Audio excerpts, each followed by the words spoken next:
Assalamualaikum warahmatullahi wabarakatuh. Alhamdulillah rabbil alamin. Wassallallahu wassalamu wa baraka ala nabiyyina Muhammadin wa ala alihi wa ashabihi at-tayyibin at-tahirin, thumma amma ba'd. Para jamaah, para ikhwan dan akhwat, para hamba-hamba Allah yang berusaha untuk meraih keutamaan menjalankan sunnah Nabi SAW, yaitu menikah, yang mana merupakan suatu amalan ibadah yang demikian agungnya dalam Islam. Jadi menikah itu bagian dari ibadah, dan menikah merupakan sunnahnya para rasul. Tidak ada rasul yang tidak menikah, bahkan mereka memiliki anak keturunan. Ya.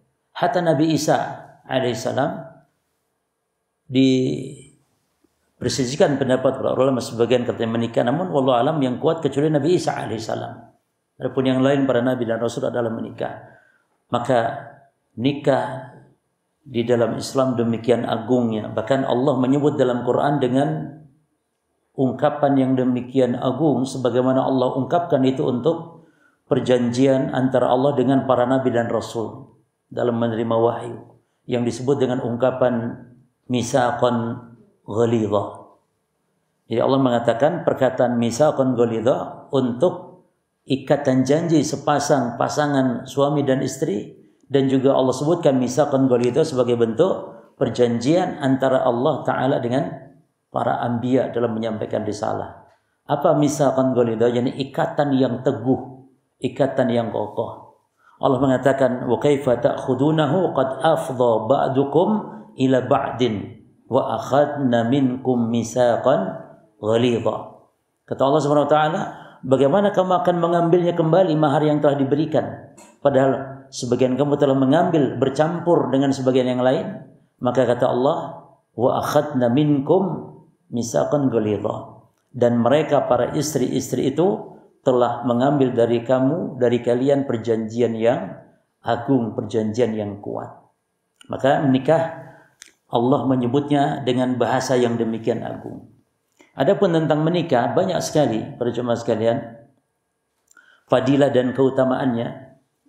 Ya, di antaranya yang paling inti dan paling pertama adalah untuk kita mendapatkan ketentraman, untuk kita menumbuhkan kasih sayang. Karena menikah adalah sarana ya untuk berkasih sayang. Maka sering ayat yang kita lihat di kartu-kartu undangan, mungkin sering kita lihat ayat ya, yakni Allah mengatakan wa min ayatihi an khalaqalakum min anfusikum azwaja. Dan di antara tanda-tanda kebesaran Allah, keagungan Allah, bahwa diciptakan kalian dari diri kalian azwaja, berpasangan. Apa hikmahnya? Litaskunu ilaiha, agar mendapatkan ketenangan. Maka seutama bagaimanapun seorang kalau masih jomblo ya, harta banyak pun tetap tidak akan ada ketenangan ketika kita belum memiliki pasangan. Semuanya ada tapi istri tidak ada, pasangan tidak ada, maka ketenangan itu tidak akan kita bisa meraihnya. Bahkan sehebat apapun ibadah seseorang, kalau belum menikah tetap tidak sempurna. Maka menikah itu di antara keutamaannya adalah dia menyempurnakan agama. Dan para ulama yang tidak menikah jangan dijadikan contoh. Karena mereka tidak menikah bukan sengaja enggak mau menikah, tapi karena kesibukan dalam berdakwah, kesibukan dalam melayani umat, kesibukan dalam menuntut ilmu dan seterusnya. Seperti misalnya Al-Imam An-Nawawi rahimahullah taala, misalnya lagi Imam Ibnu Taimiyah rahimahullah taala, mereka meninggal dalam keadaan masih bujangan ya. Tidak menikah bukan berarti bersengaja, tapi memang karena ada udzur, ada alasan tertentu. Tapi yang kita tiru adalah panutan kita Kanjeng Nabi sallallahu alaihi wasallam, yang beliau menikah, para nabi dan rasul menikah. Bahkan Nabi mengatakan, "An-nikahu sunnati," nikah adalah sunnahku, petunjukku. Ya, "Wa man ya'mal bi sunnati falaysa minni." Dalam lafaz, "Wan raghiba bi sunnati falaysa minni." Siapa yang benci sunnahku karena tidak mau menikah misalnya, atau meninggalkan sunnahku, maka bukanlah golonganku. Dan nikah juga Sebagaimana tadi disampaikan di awal, dia bukan hanya sunnah Rasulullah, tapi sunnahnya para Rasul. Ketika Allah mengatakan, وَلَقَدْ أَرْسَلْنَا رُسُلًا مِنْ قَبْلِكَ, dan kami telah mengutus, wahai Muhammad, para Rasul-Rasul sebelum engkau.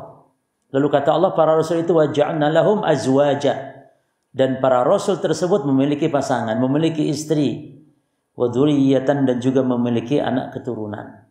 Jadi sunnah para anbiya, para rasul. Maka kata Nabi ada 4 sunnah para rasul. Yang pertama al-haya, rasa malu. Ini sunnahnya para rasul. Yang kedua ta'attur, menggunakan minyak wangi. Itu sunnah para rasul. Di antaranya lagi wasiwak, menggunakan siwak, dan terakhir wa an-nikah. Hadis ini sahih yang diriwayatkan oleh Imam Tirmidzi. Jadi inilah 4 di antara sunnahnya para rasul. Jadi para rasul senang dengan wangi-wangian. Maka kalau laki-laki pakai parfum supaya nampak, ditampakkan wangi aromanya. Kalau bisa masih 10 meter, 70 meter masih tercium aroma, itu sunnah. Jadi laki-laki itu sunnahnya itu harum. Sunnah para rasul, para anbiya. Kalau perempuan justru haram, tidak boleh. Tapi wanita juga jangan bau, mentang-mentang nggak boleh pakai parfum kalau keluar rumah. Tapi juga berubah baunya jadi bau, ya, bau apa biasanya? Macam-macam lah ya, nggak boleh juga. Jadi wanita berusaha tidak wangi tercium aromanya, karena kata Nabi, ayyuma imra'atin ista'tarat wa kharajat famarat biqaumin liyajidu riha fahiya zaniyah.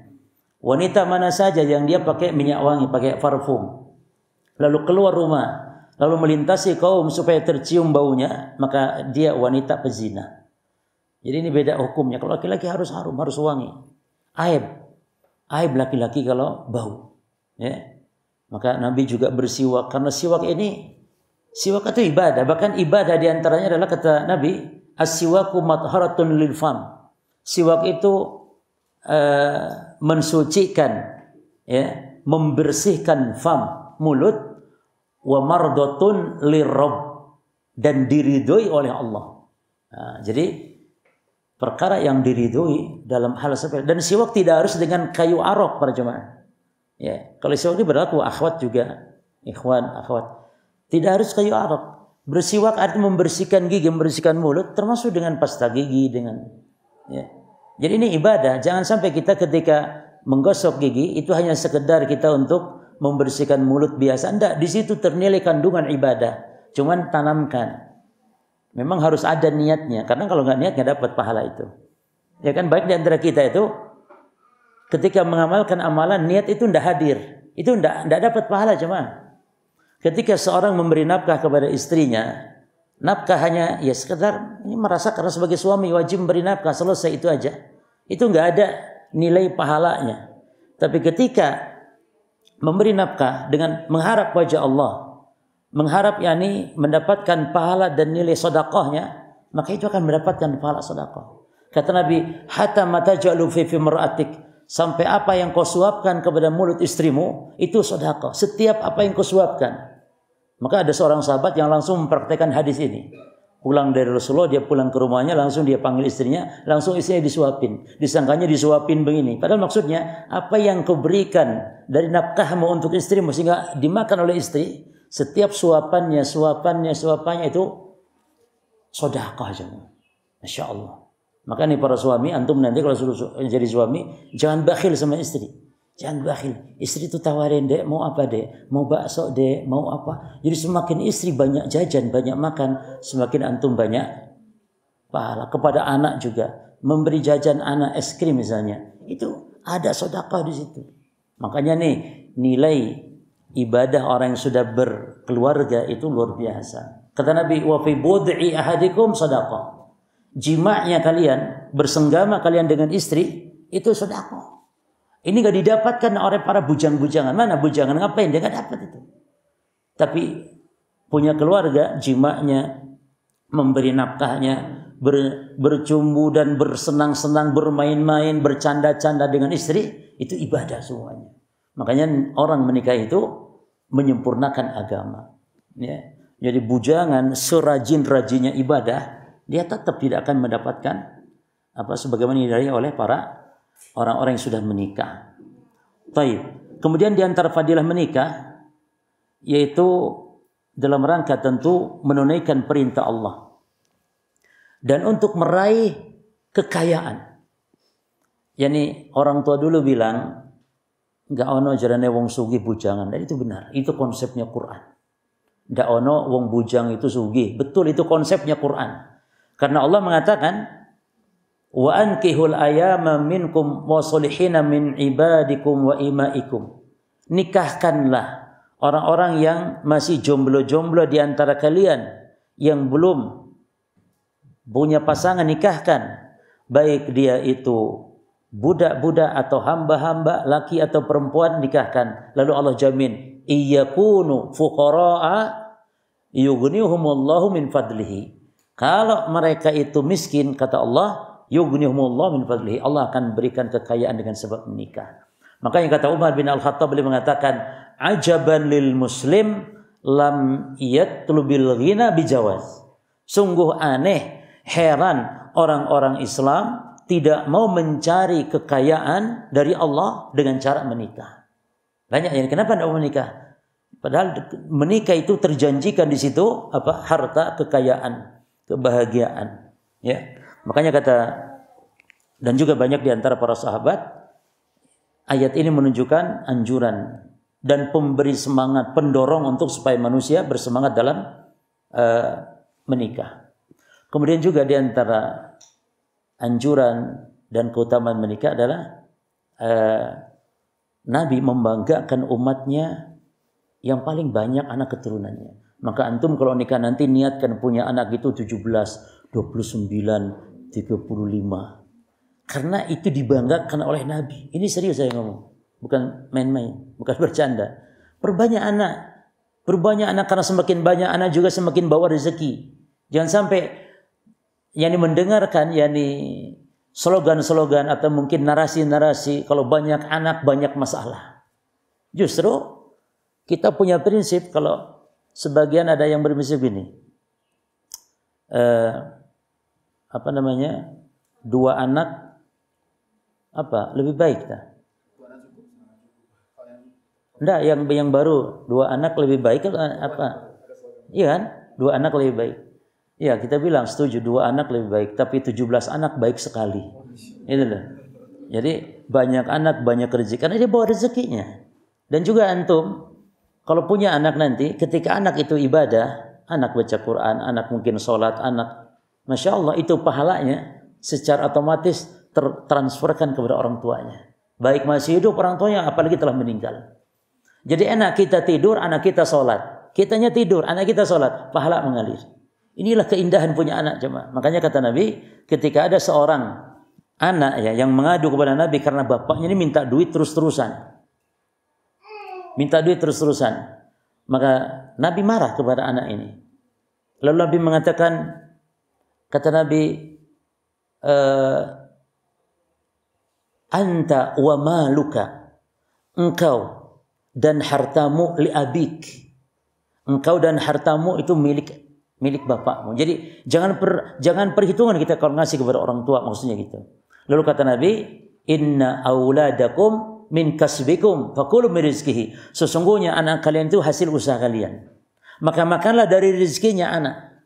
Jadi kalau anak itu ada rezekinya, orang tua tentu dapat rezekinya. Cuman yang menarik lagi, anak hasil usaha kalian. Maksudnya apa? Dalam hal amal. Ini kalau ada anak beramal ibadah, maka pahalanya orang tua dapat karena anak adalah hasil daripada usaha. Didikan orang tua. Kalaupun orang tua nggak mendidik tapi memasukkan ke pondok misalnya sehingga menjadi anak yang soleh misalnya, sama itu juga didikan orang tua akan mendapatkan pahalanya. Makanya Nabi demikian bangga kalau umatnya ini memiliki banyak anak. Kan ada seorang sahabat datang ke Nabi. Dia seolah curhat minta pendapat. Kata sahabat ini, dia mengatakan, ini asabtu mura'atan data hasab wa jamal. Ya Rasul, saya mau nikah, dapat perempuan yang dia anak keturunan yang baik dan dia cantik. Bayangkan, anak keturunan orang baik-baik dan juga cantik. Wa innaha latalid, tapi sayang ya Rasul, dia mandul. Artinya dari mana tahu nikah aja belum kok mandul? Maksudnya Dari mana? Dari keturunannya gitu. Dari keturunan ini wanita, keturunannya yakni keturunan yang jarang. Anak-anak itu tidak banyak, jarang. Itu maksudnya. Maka Nabi larang, kata Nabi, jangan. Nggak boleh, jangan nikah, cari wanita lain. Subhanallah. Cari wanita yang lain. Habis baterai kali ya? Kita ganti ya? Hah?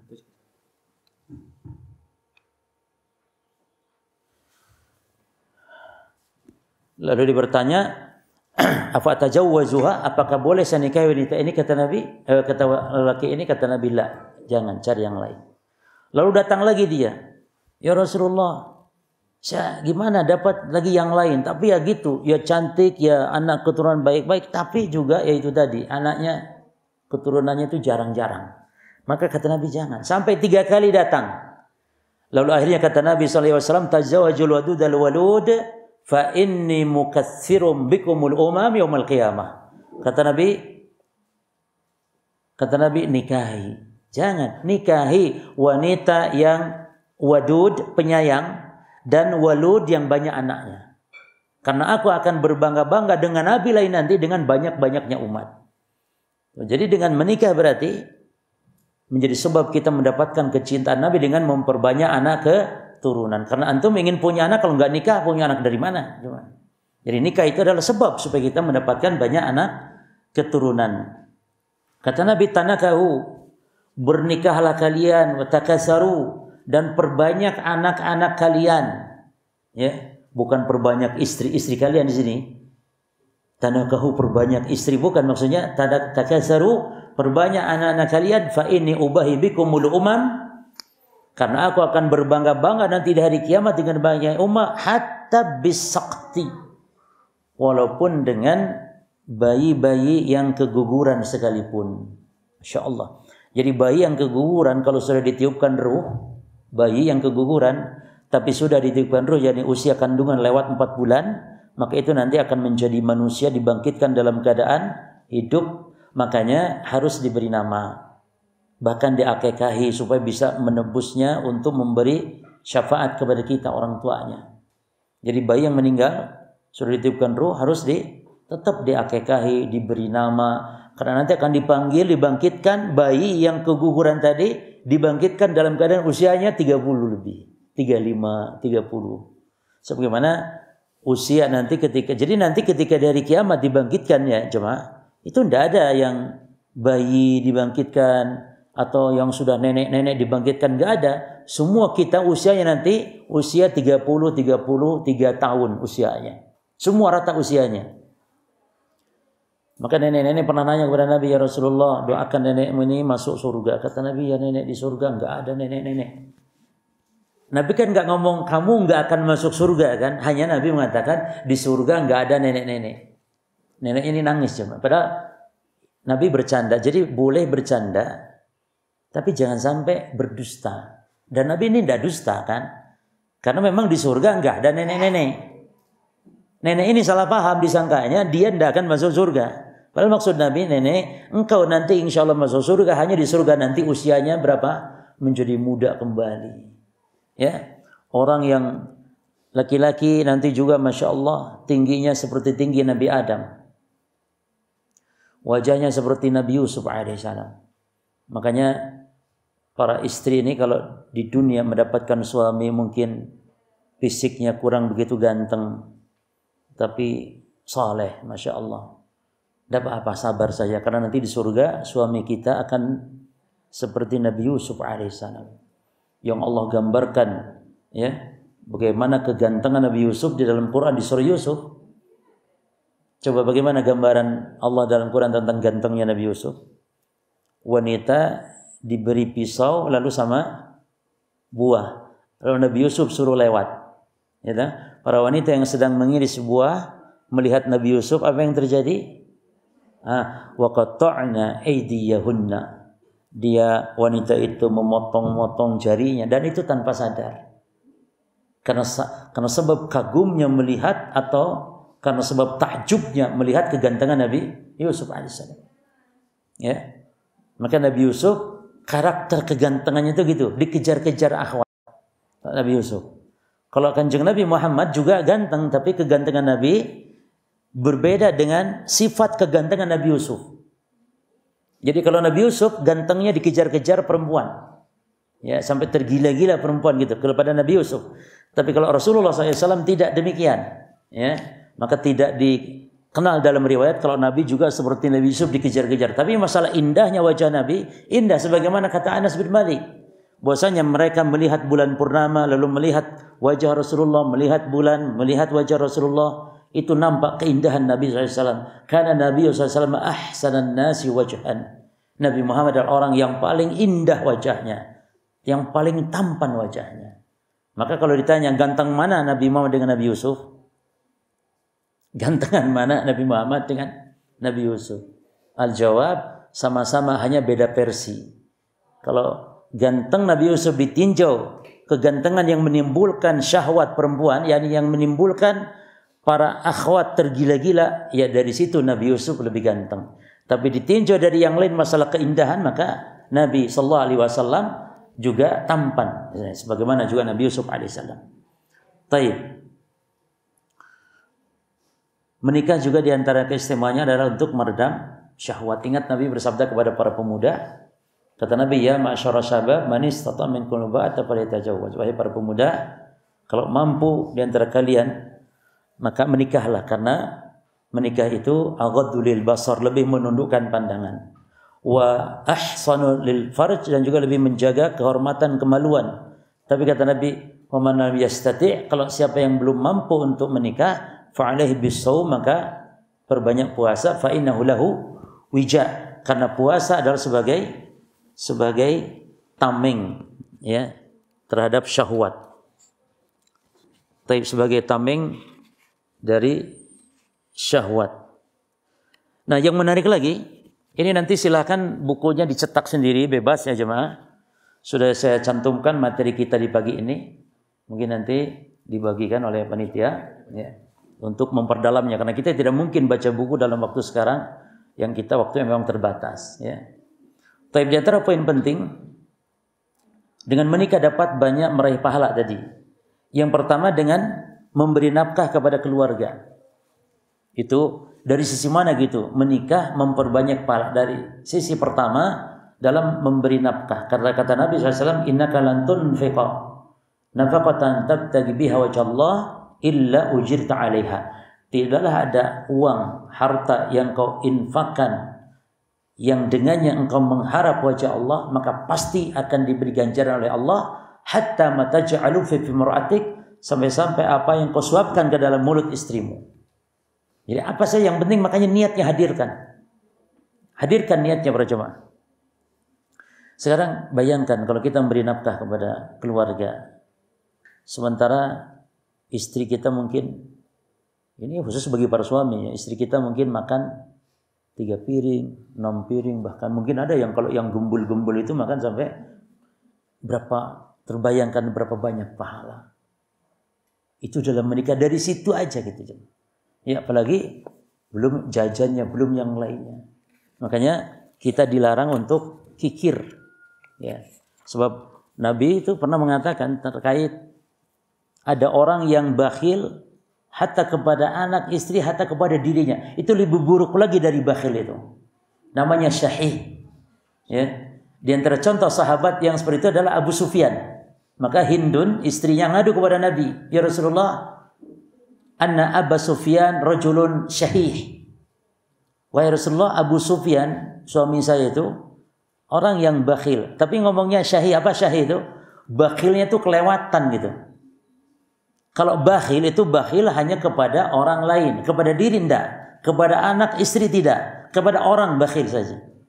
Tapi kalau syahih, hatta kepada dirinya, hatta kepada istrinya, hatta kepada anaknya. Bakhil. Syahih namanya itu. Maka boleh tidak ya Rasul saya mengambil harta dari suami saya tanpa sepengetahuannya? Maka kata Nabi boleh, selama apa yang kau hajatkan untuk anak dan untuk keperluanmu saja. Jadi kalau suami memang betul-betul pelit ya, istri boleh mengambil hartanya. Tapi tentu untuk apa? Bukan untuk shopping, bukan untuk keperluan kesehariannya. Kalau memang dirasa kurang dan suaminya punya uangnya tapi pelit, Itu misalnya. Maka itu dibolehkan. Yang kedua, dari sisi bercanda, bermain-main dengan istri, itu dari sisi mendapat pahalanya. Kata Nabi, Allahu fi salasin, bahwa main-main yang boleh dan bermanfaat serta mendapat pahala ada 3. Permainan yang mendapatkan pahala pada 3 perkara. Yang pertama, ta'dibu farasika, yakni mengajari, menjinakkan kuda-kudamu dalam rangka untuk berjihad. Ya. Jadi kuda dalam rangka untuk berjihad. Wa ramyuka biqausika, dan untuk yakni yang kedua permainan memanah. Tentu dalam rangka juga permainan-mainan yang berpahala adalah dalam rangka untuk keterampilan jihad. Dan yang ketiga kata Nabi, wa mula'abatuka ahlaka, dan bercanda, bermain-main, bersenang-senang dengan istri. Maka nyenengin istri, sebaliknya nyenengin suami, bercanda, guyon, itu luar biasa cuman. Maka selalu hadirkan ini agar kita mendapatkan pahala-pahala. Kalau mau tambah lagi contoh tadi, seperti jima'nya dengan istri, kata Nabi sallallahu alaihi wasallam, wa fi budi ahadikum shadaqah, dan berjima kalian dengan istri kalian adalah bagian dari sedekah. Dan ingat satu hal para jemaah, kita tutup pembahasan tentang keutamaan menikah, bahwa menikah itu kekal abadi sampai surga. Maka di sini agungnya nikah. Maka pilih pasangan yang memang betul-betul kriterianya itu betul-betul prioritaskan masalah bagaimana supaya kita bisa berjalan ke surga. Ya. Dari mana dalilnya? Bahwa manusia nanti di surga adalah bersama pasangannya. Maka yang akan memisahkan manusia itu bukan kematiannya dalam Islam. Yani suami istri pisah karena kematian itu tetap akan bersama di surga nanti. Ya. Kecuali kalau si istri tadi menikah lagi kepada laki lain. Ya. Adapun kalau misalnya istri meninggal duluan, maka istri nih, tolong perhatikan nih para istri, para akhwat. Kalau kalian meninggal duluan, itu tenang. Jangan pikirin suami. Ya. Karena kalian pasti akan bersama suamimu nanti di surga. Mau suami kawin lagi mau tidak, maka tenang. Jangan pikirin suami. Karena nanti istri tadi tetap masih istrinya. Sampai nanti di surga akan dibersamakan oleh Allah Subhanahu wa taala. Maka suami kalau ditinggal mati istrinya lebih dahulu, maka istrinya adalah tetap istrinya, maka ziarahi kuburnya. Kalau berkurban dapat pahala untuk istrinya karena dia bagian dari jiwanya, bagian dari keluarganya. Tapi kalau suami meninggal duluan, maka dilihat dulu. Kalau istri menikah lagi dengan laki lain, maka sudah. Kata Nabi, al-mar'ah fil jannah ma akhir zawjiha fid dunya. Maka wanita nanti di surga akan bersama dengan suaminya yang paling akhir di dunia. Oleh karenanya sahabat Abu Hudzaifah pernah berpesan. Beliau berpesan kepada istrinya. Sahabat Abu Hudzaifah berpesan, kata beliau, in syi'ti an takuni zaujati fil jannah. Kalau engkau mau wahai istriku menjadi istriku di surga kelak, fala tajawwaji. Maka jangan engkau menikah. Fala tajawwaji ba'di. Engkau jangan nikah lagi sepeninggalku nanti. Kalau ingin menjadi pasanganku di surga. Kenapa? Fa innal mar'ah fil jannah li akhir azwajiha fid dunya. Karena istri itu di surga nanti adalah bersama suami yang paling akhir. Oleh karena itu kenapa para istri Nabi di antara hikmahnya, para istri Nabi enggak boleh nikah lagi. Para istri Nabi kenapa enggak boleh nikah lagi? Karena yang pertama adalah umat terhadap nabinya harus beradab. Tidak termasuk adab kalau menikahi janda dari nabinya sendiri. Yang kedua adalah karena istri-istrinya nabi itu di dunia menjadi istrinya di akhirat. Menjadi istrinya di akhirat kecuali yang dicerai. Kalau yang dicerai tidak. Makanya yang memutuskan pasangan suami istri bukan kematian. Tapi apa itu? Adalah perceraian. Ya, perceraian. Baik. Jadi luar biasa ya. Pernikahan itu kekal sampai surga. Dalil dari Al-Qur'an kita ingin tahu apa kata Allah Subhanahu wa taala? Alladzina amanu bi ayatina wa kanu muslimin Apa kata Allah? Udkhulul jannah antum wa azwajukum tuhbarun. Orang beriman terhadap ayat kami dan mereka adalah orang yang berislam, berserah diri kepada Allah, akan dikatakan kepada orang beriman tersebut apa? Udkhulul jannah, masuklah kalian ke dalam surga. Siapa? Antum wa azwajukum. Kalian dan para istri-istri kalian masuk. Tuhbarun, dalam keadaan diberi kabar gembira. Dan juga dalam ayat lain kata Allah, jannatu adin tadkhulunaha atau yadkhulunaha, surga Aden yang akan masuk ke dalamnya siapa? Man salaha min abaihim, itu orang-orang yang saleh, dimasukkan pula bapak-bapak mereka, wa azwajihim, istri-istri mereka, wa dzurriyyatihim, dan anak keturunan mereka akan dibersamakan oleh Allah dalam surga. Maka dalam Islam pernikahan itu bukan seperti prinsip orang-orang kafir, orang-orang Nasara. Prinsip mereka adalah pernikahan itu sampai until death do us part, katanya. Sampai kematian, sampai kematian memisahkan kita. Jadi nikah itu sampai mati selesai. Ya. Tapi kita tidak, menikah itu sampai kita ke surganya Allah Subhanahu wa taala. Baik. Kita bahas tentang pacaran dulu, cuman. Karena pacaran dijadikan oleh sebagian saudara kita dianggap sebagai sarana untuk menuju kepada jenjang pernikahan. Ya. Padahal nanti kita bahas bahwa solusi untuk saling memedukasi, untuk saling mencurahkan kasih sayang pasangan, bahkan melampiaskan syahwat secara halal, yang nggak ada solusi kecuali menikah. Ya. Makanya pacaran itu adalah awal cinta yang ternoda. Ya. Awal cinta yang ternoda. Nabi pernah mengatakan, lam yura, ya, fil mahabbah misli nikah. Tidak nampak, yakni betul-betul kesucian cinta kecuali hanya dalam menikah. Ya. Lam nura lil muhabbaina illa fin nikah. Makanya para jamaah sekalian, pacaran itu memiliki banyak dampak buruk. Yang pertama, dia itu jalan menuju kepada zina. Pacaran memang bukan berzina. Karena hakikat zina adalah, perhatikan jemaah, hakikat berzina itu adalah masuknya kemaluan laki-laki kepada kemaluan perempuan yang tidak halal. Ini zina hanya dihukumi dengan masuknya kemaluan. Namun dengan pacaran itu sarana, makanya yang Allah larang memang bukan berzinahnya. Yang Allah larang bukan berzinahnya, tapi sarananya. Kalau Allah larang sarananya, berarti menunjukkan zinanya lebih dahsyat lagi. Jadi tidak cukup, ya, atau mungkin tidak perlu untuk melarang zinanya, cukup sarananya dilarang. Karena kaidahnya kalau sarananya dilarang, berarti tujuannya lebih dahsyat lagi haramnya. Kan kata Allah, wala taqrabu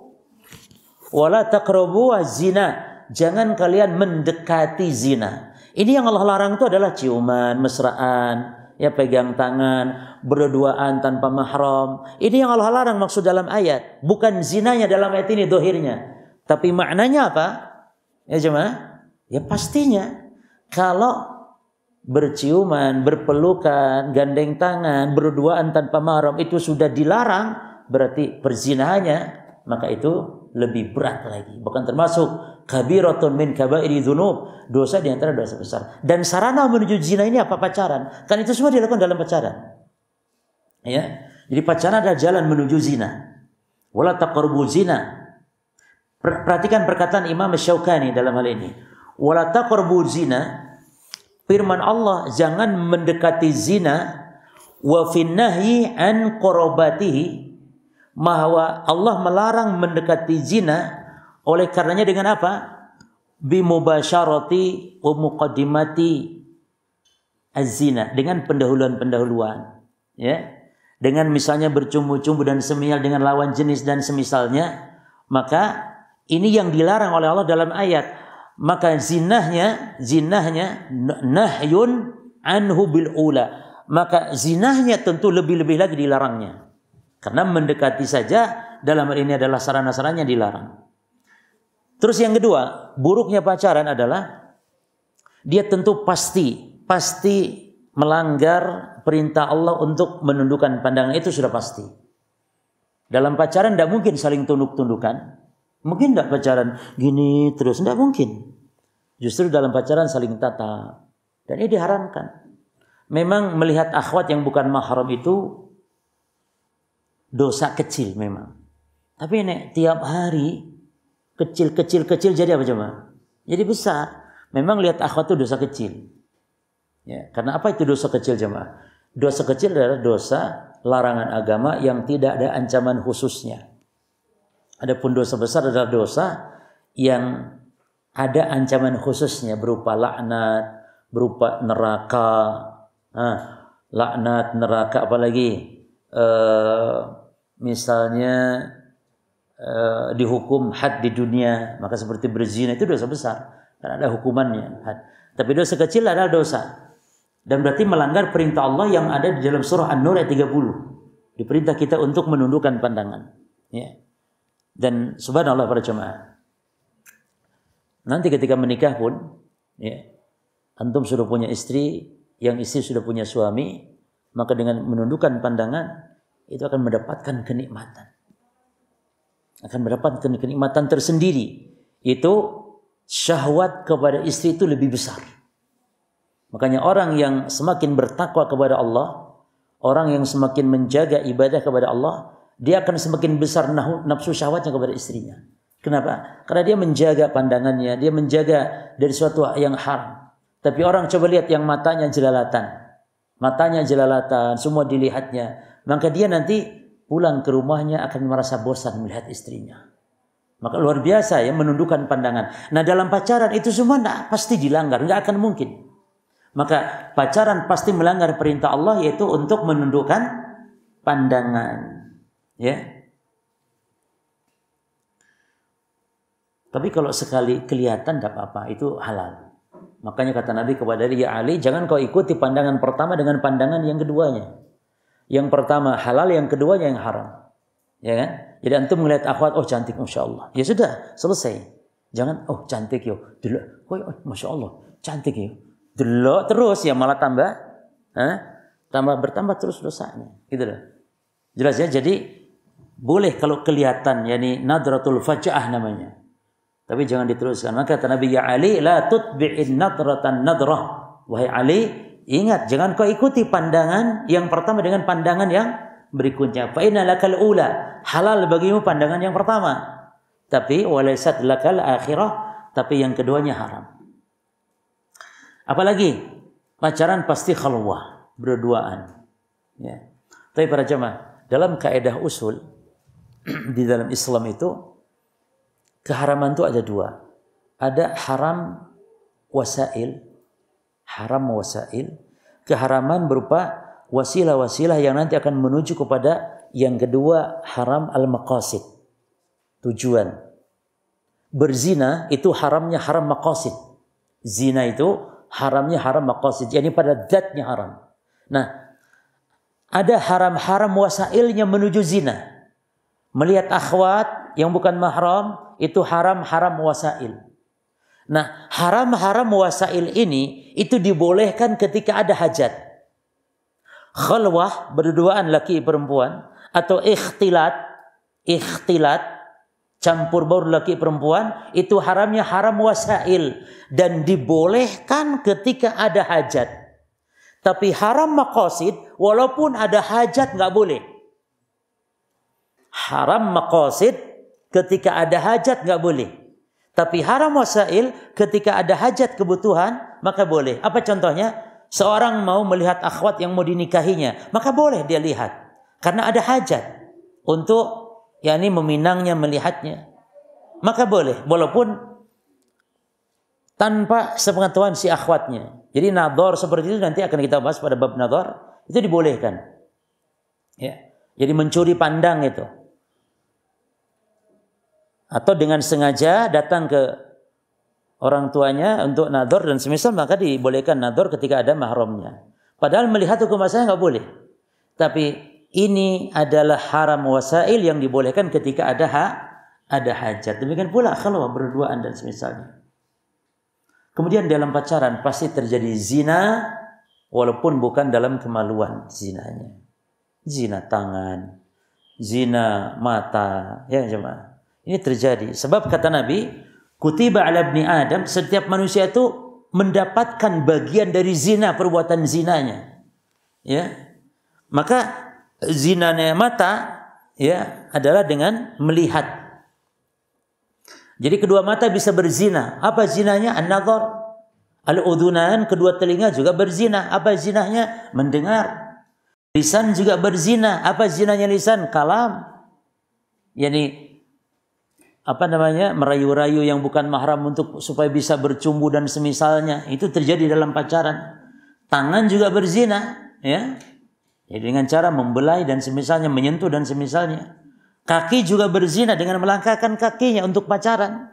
Nanti ya, hatta termasuk hati pun lalu nanti akan dibenarkan oleh kemaluannya. Awal semuanya dari anggota-anggota tubuh yang lain, semuanya berzina. Dan itu semuanya terjadi pada yang namanya pacaran. Ya. Berikutnya, kalau pacaran di sisi buruknya pasti melanggar lagi perintah Allah berupa kita ini tidak diperbolehkan melembut-lembutkan suara, khususnya perempuan ya. Melembut-lembutkan suara kepada laki-laki nggak boleh. Tapi dalam pacaran justru itu yang dilakukan. Kan Allah dalam Al-Quran di surah Al-Ahzab mengatakan ini tentang istri Nabi ini. Allah larang itu kepada para istri Nabi yang keimanannya super, tingkat tinggi keimanannya. Nabi larang, Allah melarangnya, yaitu para istri Nabi untuk berbicara lembut kepada laki-laki. Kata Allah, "Fala takhdu'na bil qaul fayatma'alladzi fi qalbihi marad." Jangan kalian merendahkan suara, memerdukan suara. Karena bisa jadi laki-laki yang dalam hatinya ada penyakit akan terfitnah. Laki-laki yang dalam hatinya ada penyakit akan terfitnah. Penyakit apa? Penyakit hati itu ada dua. Satu, penyakit syahwat. Yang kedua, penyakit syubuhat. Kalau penyakit syubuhat kaitannya dengan kerancuan agama, kesesatan agama. Adapun syahwat, ini syahwat perempuan, syahwat harta, syahwat jabatan. Nah, di dalam hati ada penyakit syahwat. Syahwat apa di sini? Laki-laki, ya syahwat perempuan. Makanya wanita dilarang untuk berbicara lembut, ya, mesra, enggak boleh. Wanita tuh kalau ngomong kata Allah apa? Wa qulna qaulan ma'rufan, dan berbicara dengan bicara yang ma'ruf, yang baik, yang biasa. Ya, misalnya ada orang telepon, Assalamualaikum, jawab Waalaikumsalam. Jangan Assalamualaikum, laki-laki nelpon Assalamualaikum, lalu wanita jawabnya Waalaikumsalam.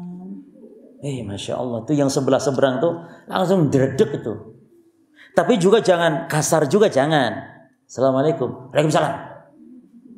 Bapaknya ada? Enggak ada. Gimana? Enggak tahu. Ya jangan juga begitu.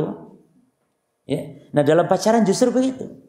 Saling mesra, saling lembut, panggil ayang-ayang, panggil dalam pacaran. Dan juga namanya pacaran berarti menjerumuskan diri ke dalam fitnah, itu pasti. Namanya Nabi telah mengatakan bahwa taraktu ba'di fitnatan adara 'ala rijali minan nisa. Aku tidak meninggalkan fitnah yang lebih besar bagi kaum laki-laki setelah aku tiada nanti adalah fitnah daripada fitnahnya perempuan. Jadi dahsyat sekali. Nah, orang yang pacaran adalah berarti menceburkan diri ke dalam fitnah. Baik. Itu diantara poin. Nah sekarang apa faktor merebaknya fenomena pacaran? Tentu yang paling pertama ya tentu karena diperlihatkannya, dipertontonkannya kisah-kisah cinta di berbagai media sekarang ini. Ya, di media sosial. Bahkan sekarang Masya Allah, kalau dulu kita mau nonton film itu harus ke bioskop. Harus ngantri di bioskop itu dulu.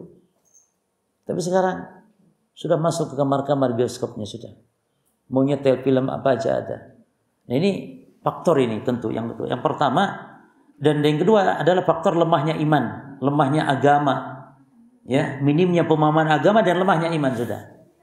Kalau imannya kuat walaupun dipertontonkan seperti itu ya kisah. Coba lihat sekarang sinetron isinya kan apa? Pacaran semuanya. Dianggap biasa gitu. Dinormalisasi, ini bahaya para jamaah. Makanya kita-kita nih yang sebagian mungkin sudah ngaji, alhamdulillah dapat hidayah, harus sabar di tengah-tengah yakni berkecamuknya fitnah-fitnah syahwat seperti ini. Ya. Maka minimnya pemahaman agama, ilmu dan juga lemahnya iman. Lalu biasanya kekosongan kosongnya jiwa dan ruh. Ya, akhirnya orang kalau banyak kosong maka aktivitas yang baik. Hatta olahraga mungkin Masya Allah. Untuk supaya nanti enggak terpikirkan hal-hal seperti itu. Ya. Dan banyak faktor-faktornya, cuman itu yang paling inti, yang paling pentingnya ya. Baik, sekarang masuk kepada poin pembahasan kita nanti insya Allah tentang 4 tahapan dalam kita menikah. Ya, dari mulai ta'aruf, setelah ta'aruf kemudian nadhar, cuma nadhar itu nanti dengan khitbah itu bisa mana yang duluan. Ya, jadi nadhar itu bisa setelah khitbah, bisa sebelum khitbah. Namun yang afdal nadhar itu sebelum khitbah.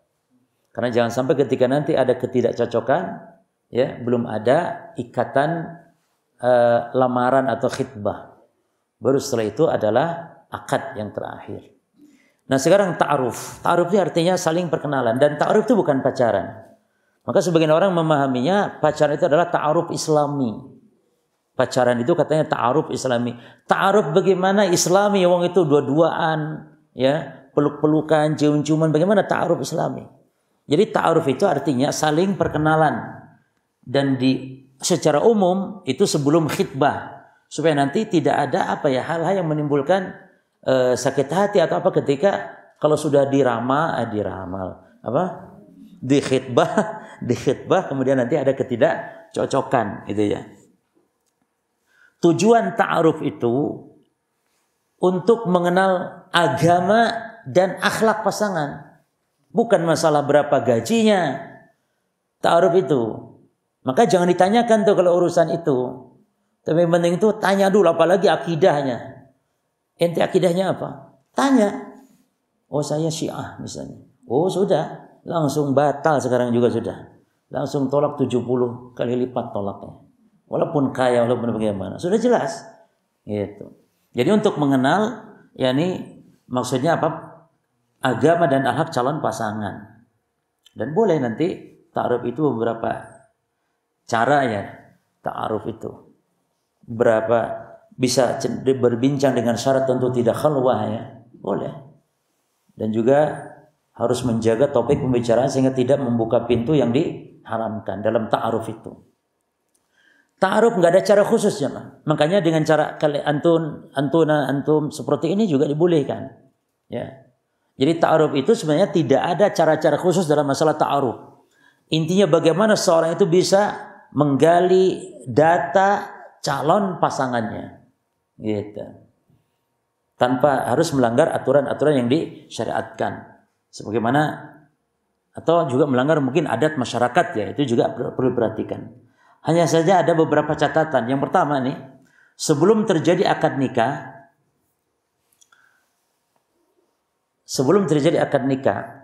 bahwa pasangan itu kan berarti dia adalah orang lain, sama sekali tidak ada hubungan sama sekali kemahraman atau yang lainnya. Sehingga berlaku aturan laki-laki dan wanita yang bukan mahram. Bagaimana caranya? Itu tadi. Ketika ta'aruf, ya tidak diperkenankan untuk mereka berdua-duaan, saling bercengkerama, ngobrol, ya kesana kemari misalnya. Khalwah enggak boleh. Baik secara langsung ataupun melalui media, misalnya ta'aruf lewat telepon-teleponan. Ya. Gimana akhwat? Sudah makan belum? Masya Allah. Itu. Karena Nabi mengatakan la yakhla. Kenapa kok nggak boleh hati lewat media? Kan bukan lagi khalwah berdua-duaan. Media kan sama. Secara hukumnya khalwah. Secara fisik na'am berjauhan, tapi secara hukum khalwah. Gitu. Karena hukum itu ada yang sifatnya fisik, yakni hissi, ada yang sifatnya maknawi. Contoh para jemaah.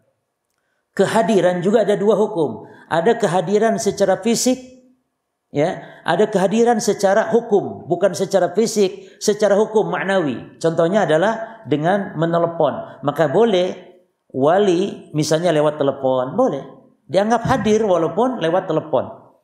Termasuk dalam hal urusan-urusan pengadilan dan semisalnya. Nah, termasuk khalwah berduaan tidak harus bersatu jasadnya walaupun jauhan, tapi lewat teleponan seperti itu termasuk khalwah. Terus yang keduanya ya, luruskan niat bahwa ta'aruf memang betul-betul karena ada i'tikad baik. Ingat, Allah Maha tahu niat antum semuanya. Ya, ini ta'aruf harus tanamkan niat ini. Jangan sampai hanya sekedar ingin mengoleksi data-data akhwat atau yang akhwat mengoleksi data-data cowok misalnya. Ya, jangan, tapi memang betul-betul ada i'tikad yang baik bahwa kita memang ingin mencari calon pasangan yang maksimal, mendapatkan yakni sesuai dengan kriteria yang benar, yang baik, yang soleh. Masing-masing juga demikian. Ya. Kemudian artinya gini, kita harus ingat jemaah bahwa calon pasangan kita ini dia adalah orang lain yang kita tentu tidak ingin diperlakukan ya sebagaimana kepada kita, tidak boleh kita berlakukan kepada orang lain. Nabi mengatakan la yu'minu ahadukum hatta yuhibba li akhihi ma yuhibbu li nafsihi. Kata Nabi, la yu'minu ahadukum, kalian tidak beriman sehingga kalian mencintai saudaranya seperti mencintai dirinya. Artinya niat kita dalam ta'aruf harus i'tikad niat yang baik, jangan ada niat-niat yang jelek sebagaimana antum tidak mau diperlakukan demikian. Ya, karena pasti kalau kita niat jelek nanti bisa jadi Allah akan timpakan orang lain berbuat jelek kepada kita.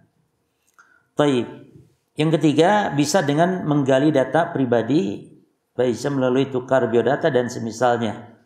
Masing-masing bisa saling menceritakan biografi secara tertulis ya. Ini metode yang mungkin nanti kita bisa terapkan di sini sekarang dalam proses kita. Dan kalau ada keterangan tambahan yang dibutuhkan boleh. Misalnya boleh saya kalau kriteria misalnya suami ingin yang misalnya tinggi sekian, itu juga tidak masalah, itu dicantumkan. Ya, termasuk jadi hal itu biodata tambahan seperti itu boleh. Tapi yang paling penting nanti mungkin apa yang ditanyakan intinya tentang akidah atau yang semisal. Tapi dalam biodata boleh cantuman misalnya kriteria yang dicari. Ya.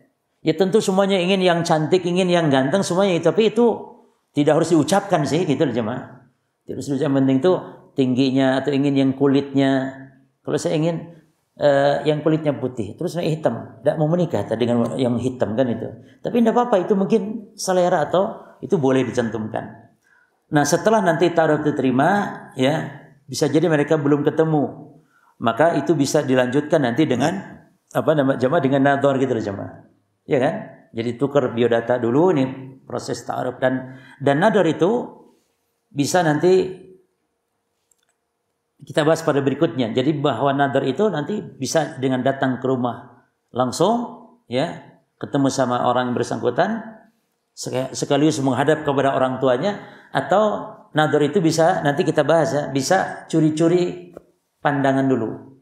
Misalnya nyuri-nyuri pandang, ya, itu dibolehkan walaupun tanpa sepengetahuan si akhwatnya atau ya, sebaliknya. Kemudian dibolehkan memberikan hadiah ketika proses ta'aruf, itu dibolehkan sebagaimana dalam hadis Abdullah bin Amr bin Al-As disebutkan di situ bahwa makanan min sadaqin au hibain au iddati qabla ismatin nikah fahuwa laha. Semua mahar, pemberian, janji, ya apapun sebelum akad nikah maka itu semuanya adalah milik. Perhatikan, semuanya milik wanita.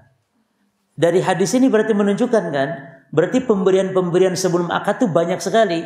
Boleh memberi saat ta'aruf, boleh memberi hadiah saat nadhar, saat khitbah, itu semuanya nanti itu milik siapa? Fahuwa laha, gitu.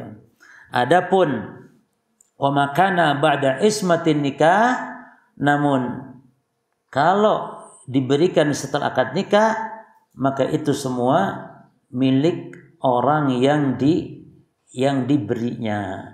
Jadi jika berlanjut menikah maka hadiah menjadi hak pengantin wanita gitu jemaah. Artinya kalau mahar itu memang tidak boleh untuk yang lain-lain, untuk orang tuanya bahkan enggak boleh. Tapi mahar itu adalah murni milik si wanita. Ini menunjukkan apa? Di sini menunjukkan boleh memberi hadiah. Nah, sekarang bagaimana nadhar? Bagaimana nadhar? Nadhar maksudnya melihat calon pasangan, dan ini disunnahkan. Ya. Bahkan ditekankan jangan sampai ada penyesalan karena bisa terjadi. Nabi pernah mengatakan idza khataba ahadukumul mar'ah, kalau kalian meminang perempuan, fa in istata'a ay yanzura minha, kalau mampu untuk kau lihat kata Nabi, ila ma yad'uhu ila nikahiha, kepada hal yang bisa membuat engkau tertarik untuk menikahinya, falyaf'al, lakukan. Itu. Jadi jangan pokoknya saya percaya dah, sudahlah. Apapun yang terjadi pokoknya saya percaya sudah, pasti saya mau aja sudah. Jangan. Bisa jadi dengan kita melihat, bisa jadi kita untuk semakin bersemangat untuk menikahinya misalnya, atau ketika mungkin ada hal yang perlu untuk kita membatalkan, bisa kita untuk membatalkannya. Tidak suka, nggak apa-apa, karena Nabi pun pernah melihat seorang perempuan lalu Nabi nggak suka, ya sudah, perempuan itu akhirnya ditawarkan oleh Nabi kepada sahabat yang lainnya. Ya, maka fala junaha alaihi ayandur ilaiha, maka tidak mengapa untuk memandang, kata Nabi, kepada calon yang akan dia nikahinya. Ya, idza kana inama yandur ilaiha li khitbatin wa in kanat la ta'lam. Jadi boleh melihat itu jika hanya untuk meminangnya, sekalipun si wanita itu tidak menyadarinya. Artinya nador itu tidak harus diketahui oleh si wanitanya. Ya.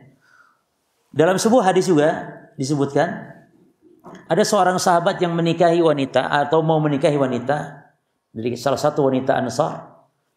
Maka Nabi bertanya kepada sahabat tersebut. Ya, kata Nabi, "An-nadharta ilaiha?" Apakah engkau sudah nador dia? Sudah kau lihat wanitanya? Qala la, tidak ya Rasulullah. Kata Nabi, la, jangan, fadhhab fandur ilaiha. Jangan, kata Nabi, lihat dulu, lihat. Fa inna fi a'yunil ansari syai'an, karena di mata orang-orang Ansar itu ada sesuatu. Bisa jadi matanya wanita-wanita Ansar atau orang-orang Ansar itu ada sesuatu, maksudnya barangkali nanti ada kekecewaan sehingga menyebabkan nanti batal. Maka lihat dulu. Maka kaidah dalam nador, perhatikan ini. Tidak boleh nador dengan berkhalwat, berdua-duaan, enggak boleh. Ya. Jadi harus ada beberapa mahram wanita dari pihak laki-lakinya, bapaknya kah wanita ini atau kakaknya. Pokoknya salah satu mahramnya. Yang kedua, tidak boleh melihat wanita tersebut dengan pandangan untuk menikmatinya dan tidak boleh memandangnya dengan syahwat. Ya, menikmati kecantikan wanita dengan syahwatnya nggak boleh. Itu. Jadi memang memandang, ya. Dan ini disyaratkan oleh sebagian ulama. Ya. Ini syarat menurut sebagian ulama Hambali. Jadi artinya memandang itu jangan sampai dengan syahwat. Ini dalam madhab Hambali. Sebagian ulama enggak. Yang namanya memandang terserah lo, mau dengan syahwat, mau dengan apa, yang penting kau suka, enggak, gitu aja. Ini madhab mayoritas para ulama. Ya. Namun dalam madhab Hambali katanya memandangnya harus betul-betul yang dikosongkan dari yang namanya syahwat atau yang lainnya. Yang ketiga, adanya dugaan kuat bahwa dia mau menikahinya. Yani tidak boleh melihat wanita nador, ya, kecuali kalau memang ada dugaan kuatnya. Maka lihat dulu biografinya, ta'aruf dulu. Ini bagaimana nih? Kalau sudah nggak cocok di biografi, sudah nggak usah nador. Jangan, anak nggak cocok ini, tapi penasaran. Loh, ngapain penasaran juga? Sudah nggak cocok di biografinya, mungkin dia lulusan, mungkin dia sekolah dia permasalahkan mungkin, ya, mungkin nggak cocok, ya sudah nggak usah nador. Itu. Terus tidak boleh berjabat tangan. Dan tidak boleh sama sekali menyentuh, ya, dari tubuh wanita yang sedang karena wanita asing, dia bukan apa namanya, bukan mahramnya.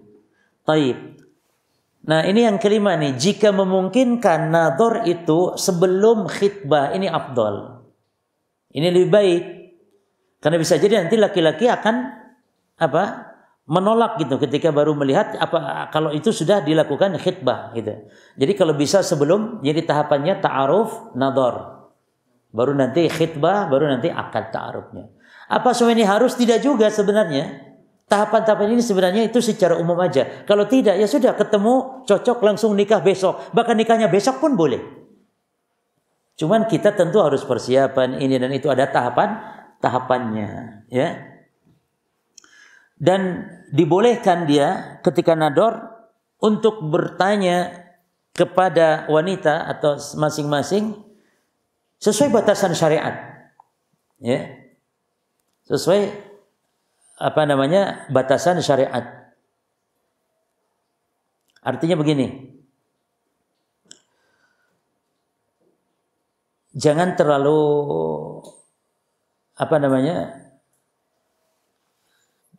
atau misalnya yang enggak sesuai syariat misalnya.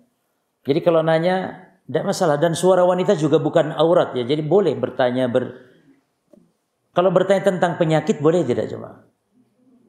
Tentang penyakit boleh bertanya tentang penyakit, tentang apa penyakit yang diderita.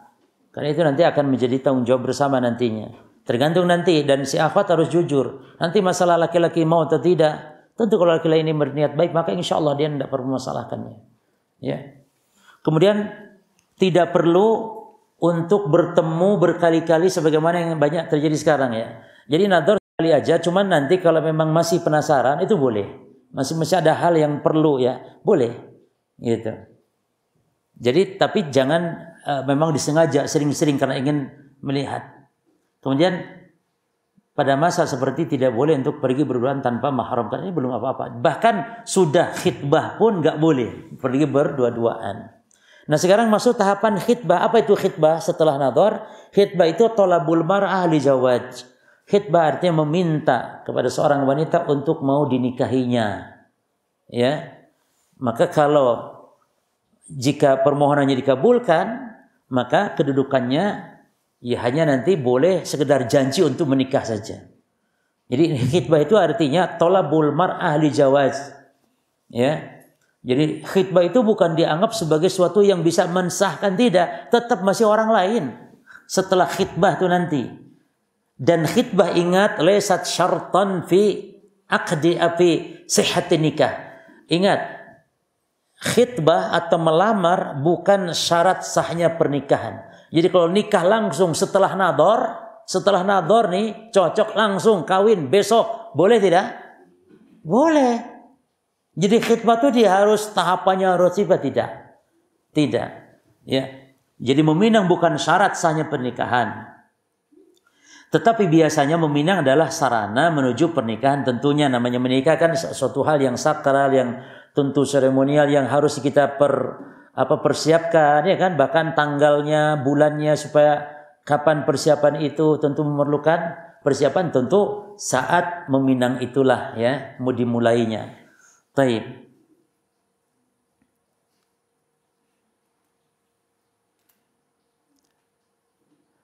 Jadi pembahasan, jadi khitbah itu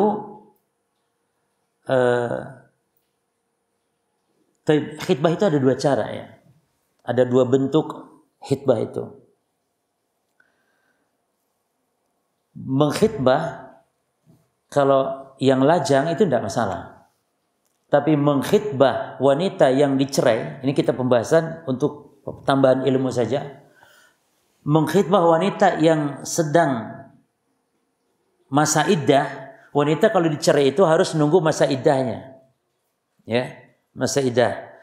Kalau masa iddah itu karena dicerai suami, maka ketika masa iddah tidak boleh wanita itu untuk dikhitbah, nggak boleh sama sekali. Karena wanita yang dicerai dan masih dalam masa iddahnya, yaitu 3 kali bersih haid atau 3 bulan kurang lebih, maka itu masih hak suaminya. Jadi tidak boleh tidak boleh dikhitbah sama laki lain.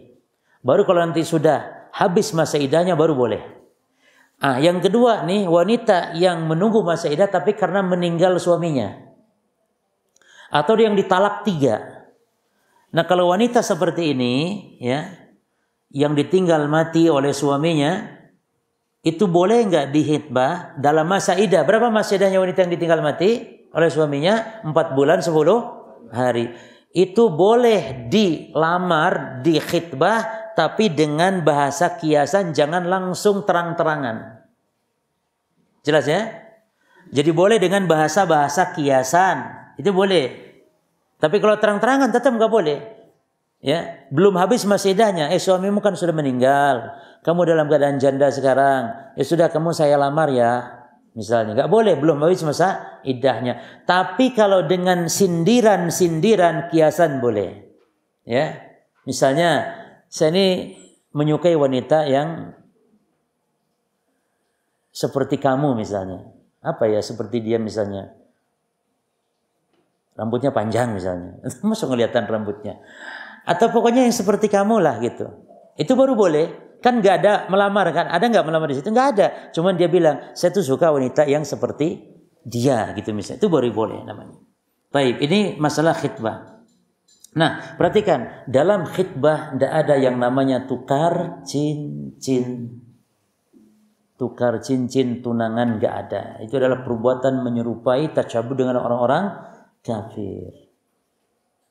Ada orang Islam juga enggak, karena merasa enggak afdol gitu loh kalau enggak tukar cincin. Memberi hadiah cincin boleh enggak saat khitbah?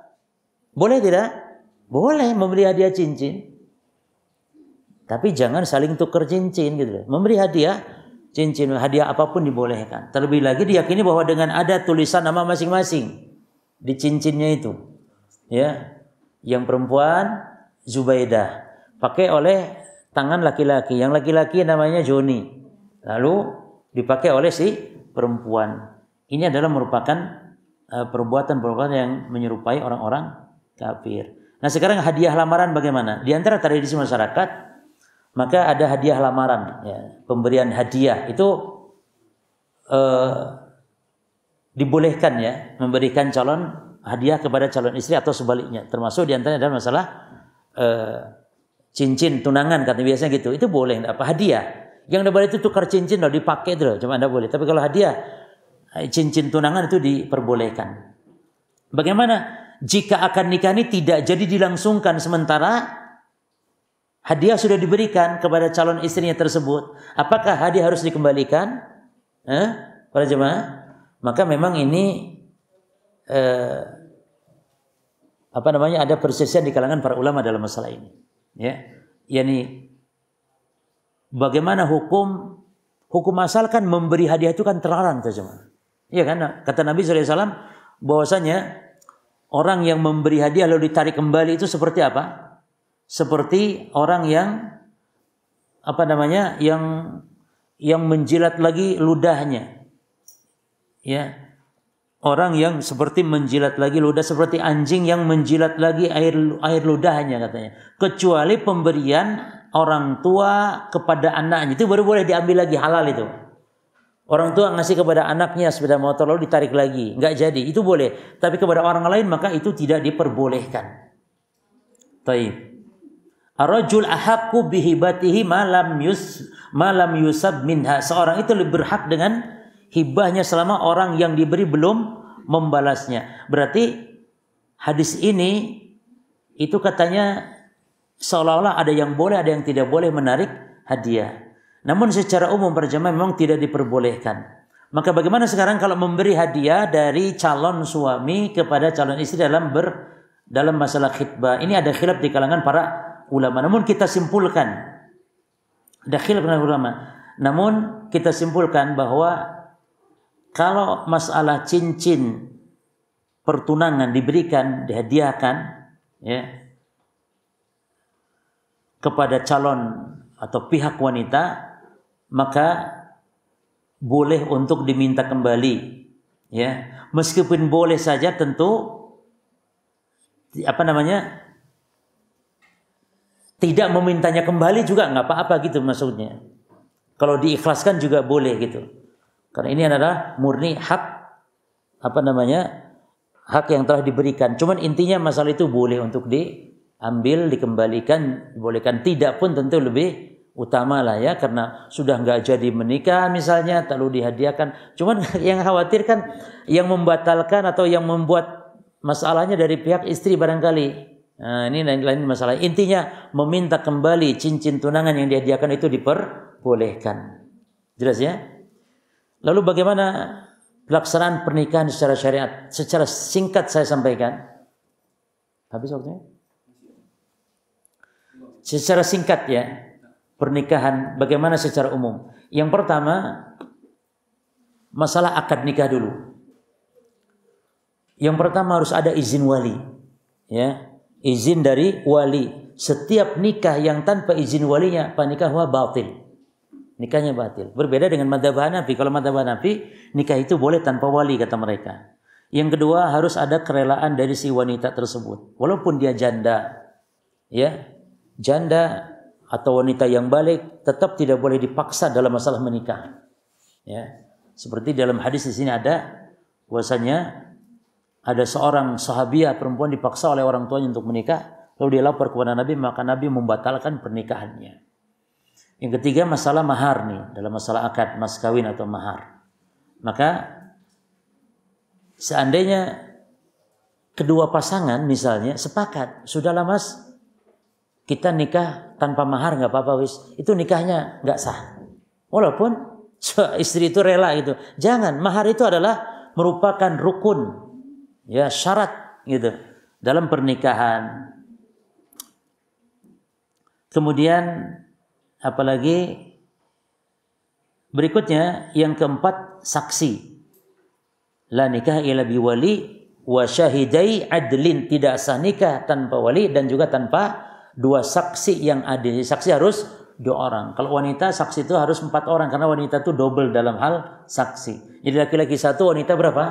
Saksinya harus 2. Kalau jadi wanita itu separuh dengan laki-laki dalam hal waris, separuh. Dalam hal saksi juga separuh, ya, wanita dan laki-laki. Kemudian apa yang dilakukan dalam masalah menikah setelah akad adalah dalam akad harus ada khutbah nikah, kemudian harus diumumkan pernikahan itu. Harus diumumkan, yakni tentang al-i'lan bin nikah. Kata Nabi, faslu ma bainal haram wal halal, yang membedakan antara halal dan haram dalam masalah perempuan dan laki-laki dalam masalah pasangan adalah yang membedakannya apa? Ad-duf was-saut. Ad-duf yakni memukul rebana, ya, dan juga saut yakni suara nyanyian. Jadi nyanyian yang dibolehkan nyanyian saat pernikahan. Cuman yang menyanyi adalah para jariyah, para budak-budak perempuan atau anak-anak kecil perempuan. Jadi adanya suara, silakan. Seperti sekarang alhamdulillah ada nasyid-nasyid yang tanpa musik, ya jemaah, tanpa adanya musik. Kalaupun hanya duf maka dibolehkan. Maka itu yang membedakan. Jadi ini dalam rangka untuk i'lan nikah, yakni mengumumkan pernikahan. Ya, karena itu adalah merupakan bagian dari sunnah. Nah, adapun beberapa kemungkaran ketika menjalankan pernikahan atau walimah, maka biasanya itu banyak yang terjadi di masyarakat, seperti dengan hiburan dengan alat-alat musik dan semisalnya. Wanita pergi ke salon kecantikan lalu dia berhias yang berlebihan, ya.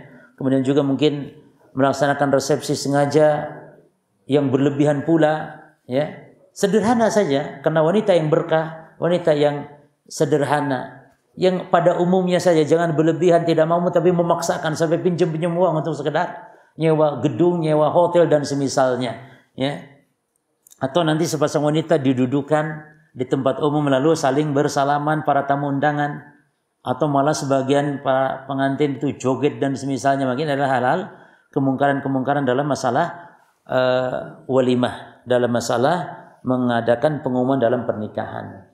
Maka ini secara sekilas, ya, secara sekilas bagaimana kita serangkaian dari mulai bagaimana keutamaan kita menikah sehingga kita menjadi bersemangat untuk menikah. Kemudian yang kedua, bagaimana sarana-sarana yang menuju kepada perzinahan yang ternyata solusi terbaik adalah menikah. Lalu bagaimana prosesinya, tahapan-tahapannya. Mungkin ini semoga menjadi gambarannya. Dan nanti kita perpanjang dalam soal jawab pembahasannya insyaallah ta'ala.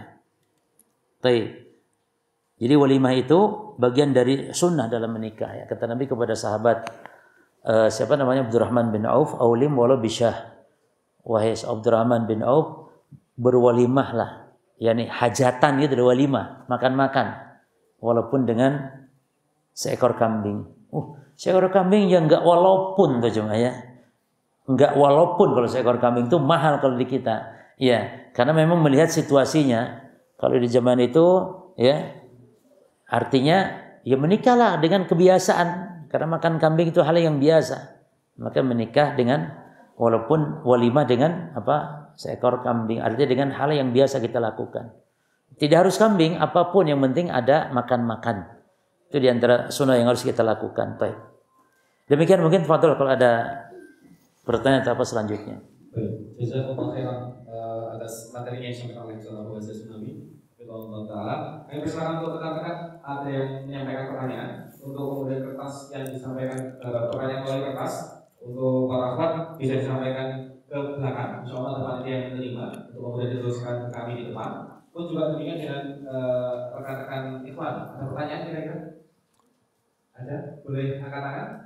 Untuk peserta akhwat ada yang bertanya mungkin bisa menyampaikan langsung atau dengan kertas. Kami persilakan. Kemudian ini ada hadiah dua, ada dua hadiah, ada dua hadiah yang dikhususkan untuk para akhwat. Oh. Barangkali pertanyaannya boleh dari Ustaz. Pertanyaannya apa Ustaz? Nah. Sambil menunggu pertanyaan masuk. Baik. Dua hadiah untuk peserta akhwat. Oh, nah. Taib, ada berarti akhwat dua-duanya ya? Taib, barakallahu. Kenapa yang ikhwan enggak dikasih? Hadiahnya emang untuk akhwat. Oh, gitu. Skincare itu ya. Taib. Pertanyaan untuk akhwat ya. Sebutkan nama sahabat yang mengatakan kepada istrinya, kalau engkau ingin bersamaku di surga nanti, maka jangan nikah nanti setelah aku meninggal. Sebutkan nama sahabatnya. Oke.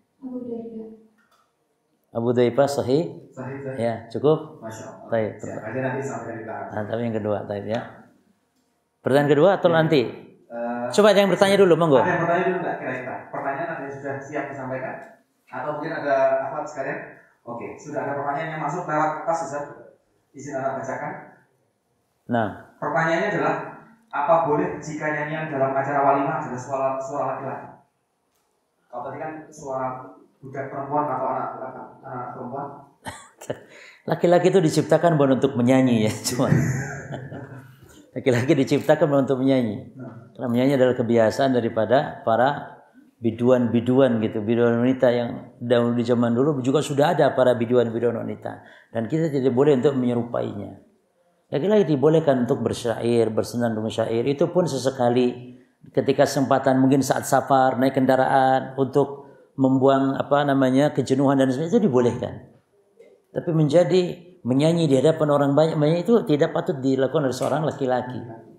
Termasuk perempuan juga sama gitu.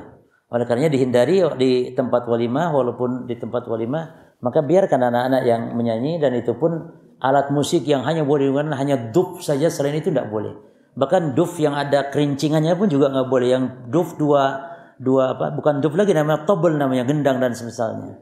Jelasnya karena itu termasuk dari al-ma'azib yang diharamkan. Jadi supaya berkah pernikahan kita maka hindari. Nah, duf itu rebana, rebana yang nggak ada tanpa ada kencing. Nah, baik. Ada dua pertanyaan yang masuk. Nah.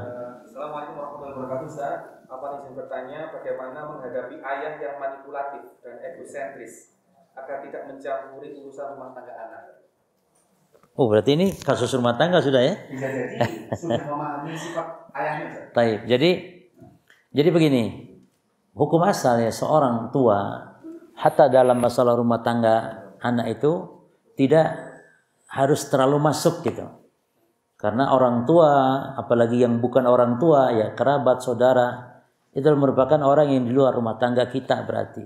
Maka yang namanya rumah tangga adalah murni harus diketahui, dan bagaimana ada problem itu diselesaikan sendiri atau berdua dengan pasangan.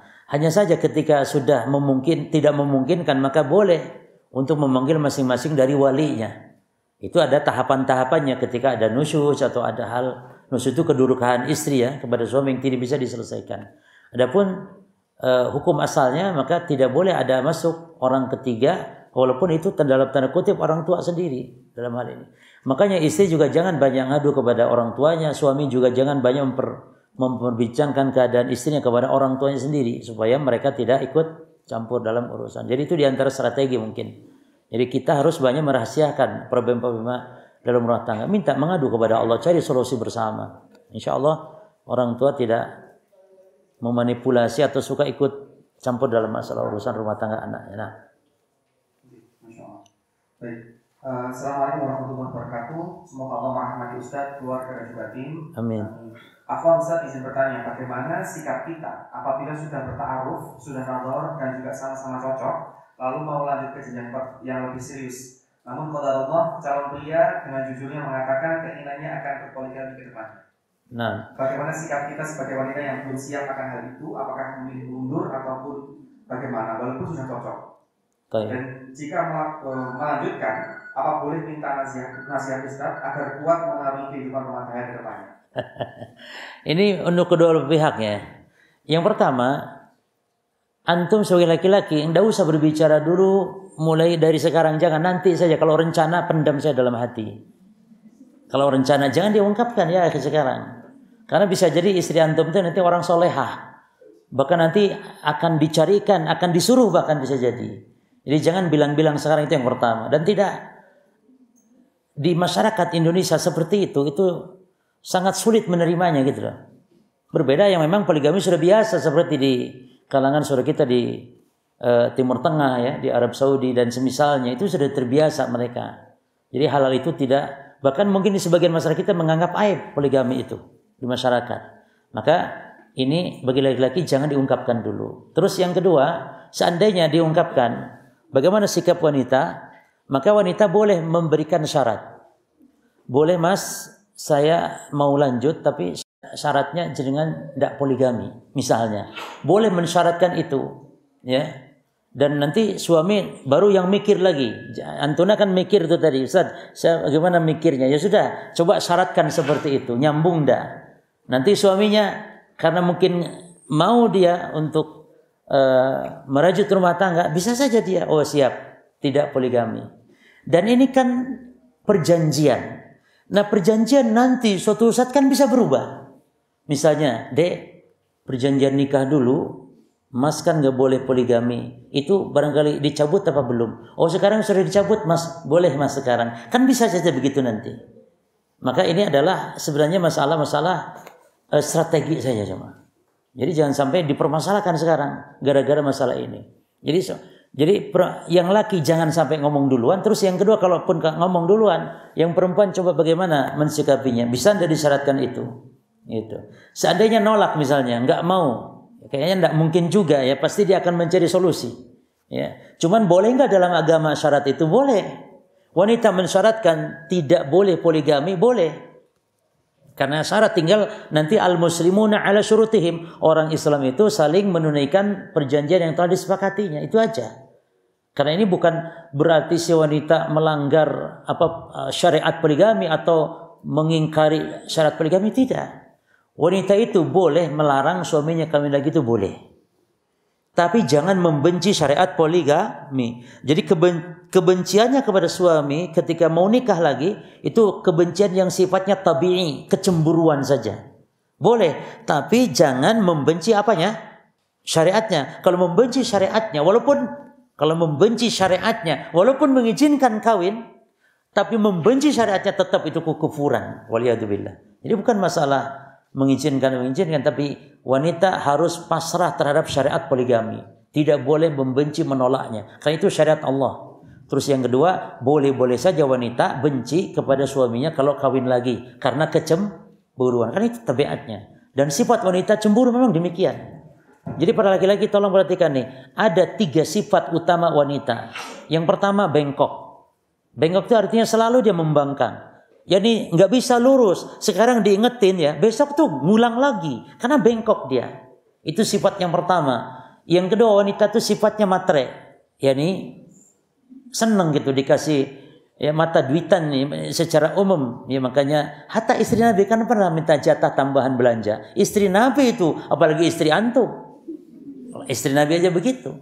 Terus yang ketiga, al-ghirah, cemburunya kuat. Bahkan para istri Nabi. Aisyah bagaimana ketika cemburu? Dikirimi makanan sama Ummu Salamah saat Nabi gilir di rumahnya Aisyah. Apa yang terjadi? Dipukulnya itu utusan yang ngirim makanan sampai pecah piring. Berhamburan makanan. Apa kata Nabi? Gharat ummukum. Ibu kalian telah cemburu. Silakan makan, kata Nabi kepada para sahabat. Dan Nabi di situ bersabar. Nah, hadis ini contoh bagi kita laki-laki. Kalau istri marah karena emosi cemburu, maka laki-laki diam. Sabar. Lihat Nabi, sabar. Nabi tidak ngomong, kurang ajar kamu. Tidak, sabar. Wanita, hadis ini jangan dijadikan contoh. Lah, Aisyah saja pecahin piring, aku pecahin kaca, ya berarti lebih mantap lagi karena aku bukan istri Nabi kan gitu. Enggak, ini untuk para laki agar bersabar. Ini 3 karakter antum harus pahami.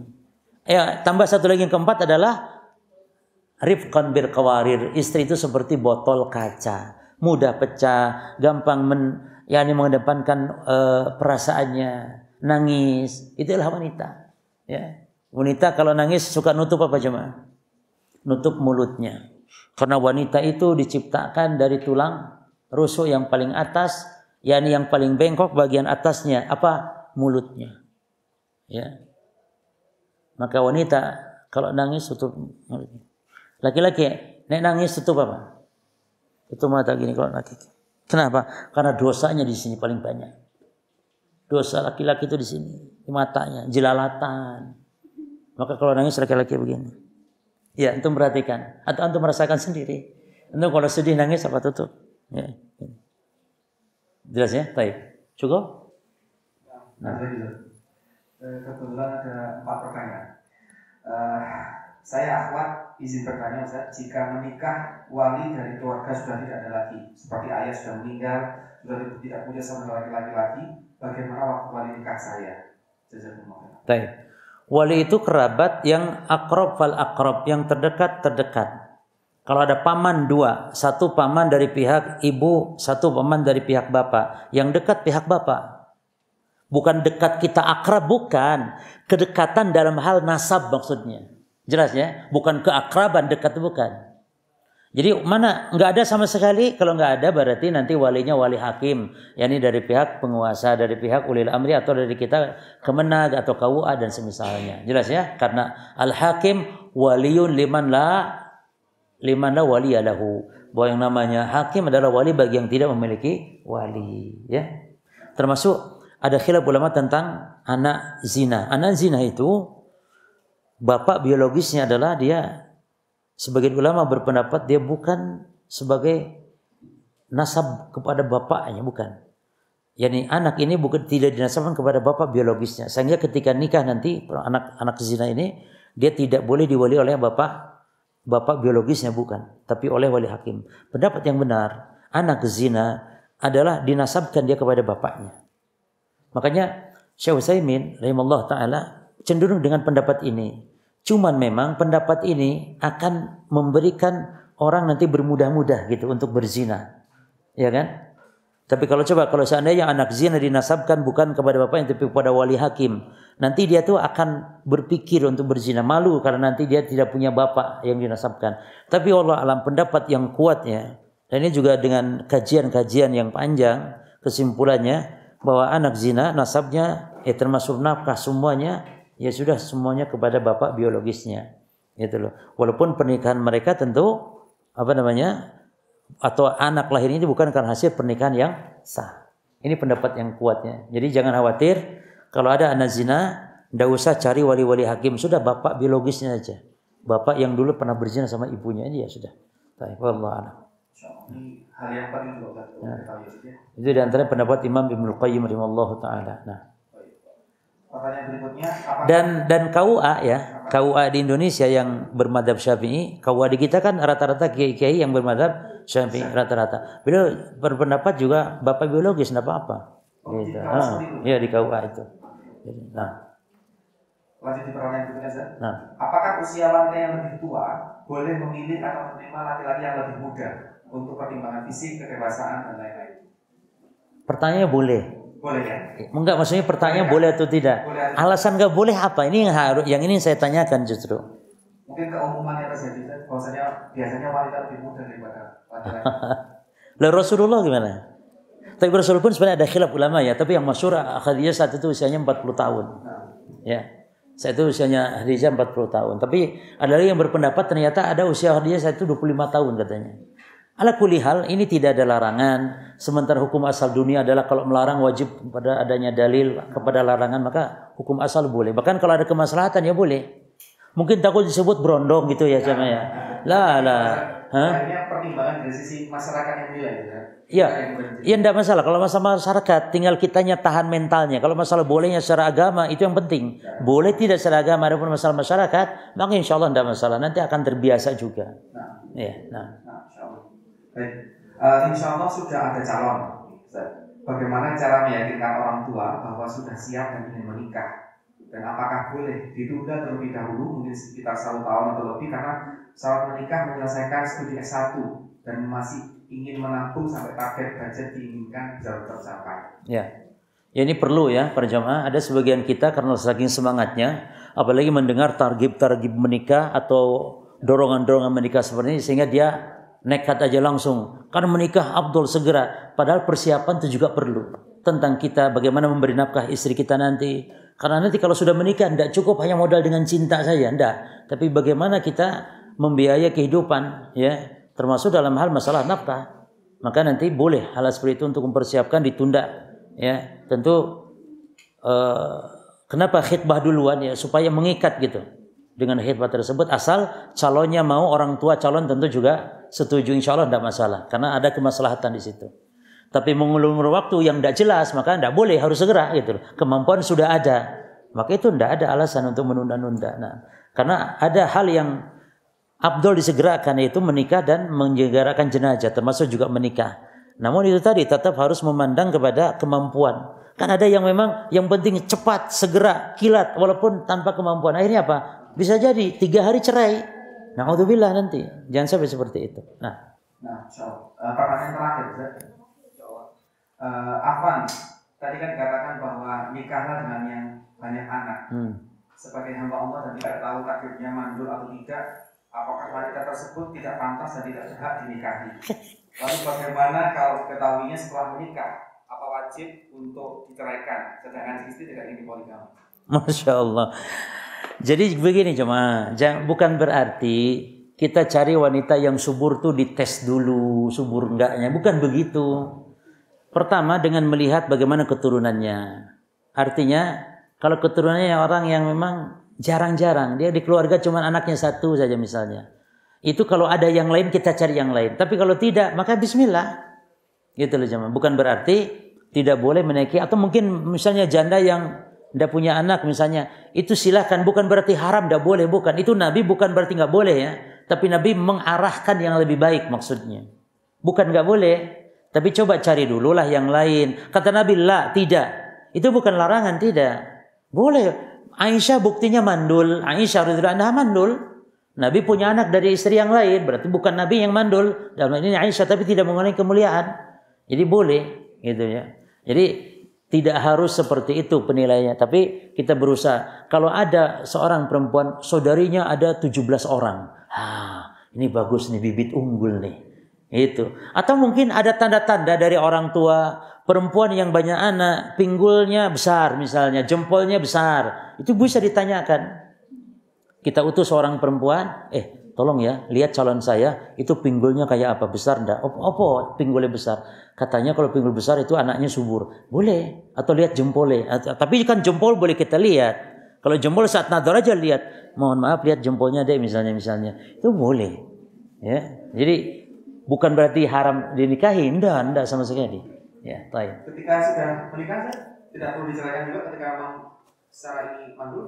Ya, tidak perlu kan?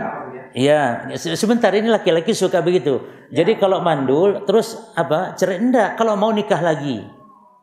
Sebagaimana Nabi Ibrahim. Nabi Ibrahim alaihissalam lama tidak punya anak dari Sarah.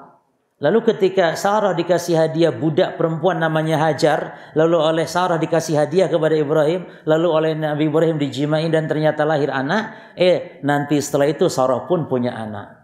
Jadi istri yang mandul supaya punya anak bisa jadi suruh suaminya nikah lagi sama wanita lain, nanti punya anak. Nah nanti istri yang mandul insya Allah ketularan.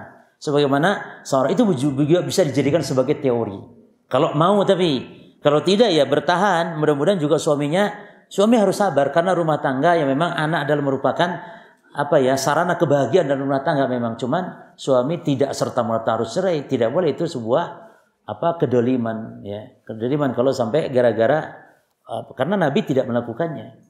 Ya, Aisyah padahal juga mandul, itu sebuah kedoliman. Jangan sampai menceraikan istri.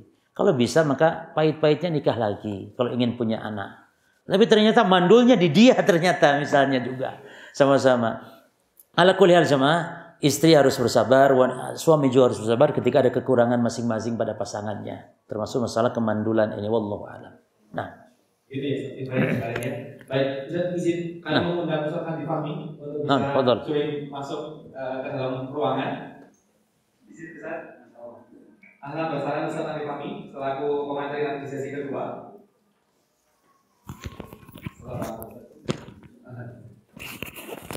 Silakan. Ahlan wa sahlan. Assalamualaikum warahmatullahi wabarakatuh. Baik. Mata jazat, kan? Masyaallah. Allah yafik. Alhamdulillah dari Surabaya ya Ustaz. Iya. Masyaallah. Ini nanti insyaallah kita mendengarkan materi dengan insyaallah setelah zuhur. Insyaallah sesi dengan Ustaz Al-Ghazi sedang dalam sesi saya tanya jawab gitu. Dan mungkin izin Ustaz Al-Ghazi satu lagi pertanyaan untuk para akhwat gitu kan. Satu pertanyaan hadiahnya memang khusus untuk para akhwat. Gitu.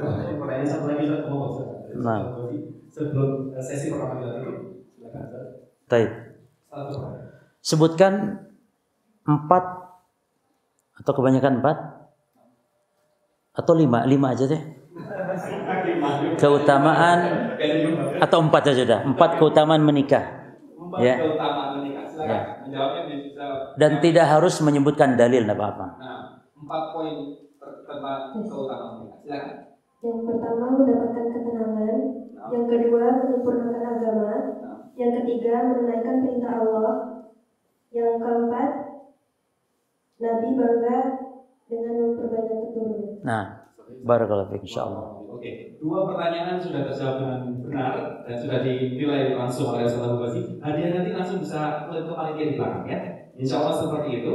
Baik, setelah zuhur kita akan sama-sama menyimak materi dari Ustaz Andi Fahmi hari ini. Insyaallah akan membahas terkait dengan sekilas atau seputar hak dan kewajiban suami dan istri.